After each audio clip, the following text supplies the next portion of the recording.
her confidence is just soared. Soltones in that corner is their territory. And a very challenging first two sets. So this is the first time we're seeing them again with a strong start, which they really committed to working hard on, as we see Okaro scoring another one from the opposite side. Who is now the reinforcement of the Thunderbells. Now, Asaka is, of course, the most experienced player on this team, and she was brought in to help this young team and guide them. She brings in the maturity that they need, and it's something that Coach Jerry is actually looking for from his players. He's looking for that maturity.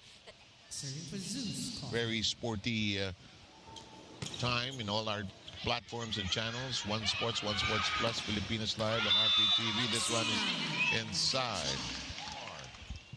And this is at cruise control by Akari. Amaro foiled at the net. Mondoñedo pursues. Soltones steady there.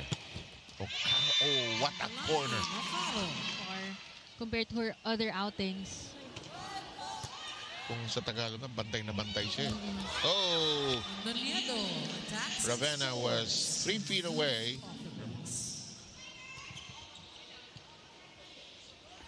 Michelle Cobb is back in. Laxina kept in play, and that's rejected. Tamaro again marked.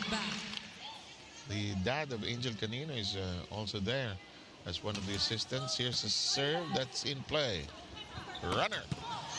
Hey, Michelle Cobb, new libero. And that goes.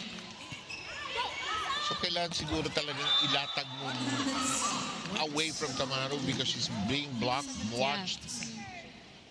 What can we do in practice today? Where will we go after? Di ba? Mga kwentuhang masasaya. Oh, I think, did she get it? She got it.